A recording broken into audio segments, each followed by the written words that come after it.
L'équipe italienne de l'America's Cup Luna Rossa Challenge remporte une fabuleuse victoire sur des catamarans volants en Autriche. Vous regardez le journal de la voile des Stop News. Bienvenue au bureau. Comme prévu, la dernière journée commence dans des conditions extrêmement légères sur le lac de Trône. La brise thermique se lève dans l'après-midi pour atteindre un bon 13 nœuds, des conditions quasi parfaites pour les dernières courses du championnat. Et les deux équipes de la Coupe de l'América, Oracle et Luna Rossa, se livrent un véritable duel pour le titre au classement général final. Le stratégiste de l'équipe victorieuse Tom Slingsby est opposé à son rival Chris Draper, représentant Luna Rossa Challenge. Alors que la flotte se prépare pour sa deuxième régate, les catamarans décollent sur leur foil et traversent le lac à des vitesses vertigineuses. Chris Draper prend une fois de plus un excellent départ sous le vent de la flotte et se positionne immédiatement en tête de la course. Après avoir sauvé un départ catastrophique, l'équipage de Slingsby fait preuve d'une maîtrise phénoménale à l'enroulé de la marque sous le vent. L'as australien parvient quasiment à rattraper Chris Draper, mais pas tout à fait. Oracle, skippé par Tom Slingsby, échoue à la deuxième place. Malheureusement, nous n'avons pas gagné aujourd'hui. Luna Rossa était la meilleure équipe, ils ont un peu plus de temps sur le bateau, ils naviguent plus propre avec de meilleurs départs. C'est ce qui fait la différence aujourd'hui. Chris est mieux parti que nous et il obtient une victoire confortable. L'équipe italienne, basée en Sardaigne, empoche le titre de cette première épreuve disputée sur des CG32 volants. C'est génial pour l'équipe. On est ravis de courir à nouveau. La dernière coupe a été très difficile à vivre car nous savions que nous étions en retard. Nous avons obtenu d'excellents résultats dans les AC World Series et la coupe elle-même était très frustrante. C'est vraiment agréable de courir à armes égales et de pouvoir montrer de quoi notre équipe est capable.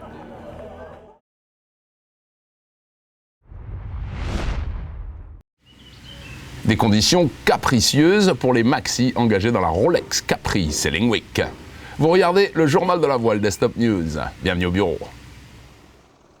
La flotte est assez disparate avec le 100 pieds ultra-moderne Ezimit Europa 2 d'un côté et le Swan 65 Shearlaff de l'autre.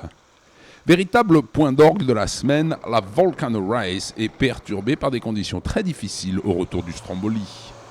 Le peloton de tête est favorisé et Ezimit Europa 2 remporte la course en temps réel devant G2. Derrière, le vent s'effondre et la majorité de la flotte doit passer une nouvelle nuit complètement encalminée en mer. Lupa of London se souviendra des près de 9 heures à l'arrêt devant le Stromboli. Après 2 journées avec un vent aux abonnés absents, le retour à des conditions enfin navigables permet de rouvrir les hostilités sur un parcours digne d'un catalogue du parfait touriste. Le monde de la voile en 120 secondes chrono. C'est parti.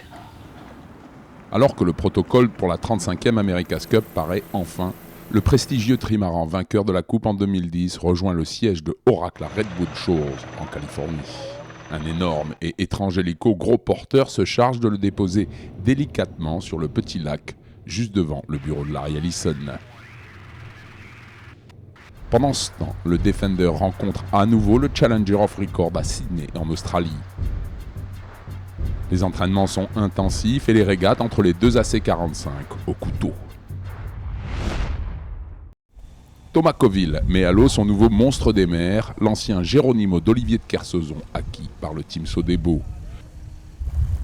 Son premier objectif après la période de fiabilisation sera la Route du Rhum 2014. Le prologue de la 45e édition de la course du Figaro est remporté par Jeremy Bayou. Le skipper mène de main de maître le parcours de 7005 mouillé devant Deauville. À la bouée au vent, Claire Pruvot percute Isabelle Joschke. Les 2 femmes sont contraintes à l'abandon. Après des mois de préparation, la première épreuve de l'IMOCA Ocean Masters part de New York aux États-Unis. Seulement 5 bateaux sont inscrits pour cette traversée express de l'Atlantique Nord qui rejoint Barcelone en Espagne. Avec 194 participants, dont de très grands noms de la course au large, l'Armen Race s'impose comme le rendez-vous français de la course offshore. Après un peu moins de 24 heures de course, le multi-50 actual d'Yves Le Blévec coupe la ligne d'arrivée en vainqueur à la Trinité-sur-Mer. À l'issue d'un bol d'or de Neuchâtel disputé dans du tout petit temps en Suisse, Spam et Gust s'emparent de la tête du classement général provisoire du Teamwork M2 Speed Tour. Rendez-vous la semaine prochaine, même heure, même endroit. D'ici là, au revoir et bon vent.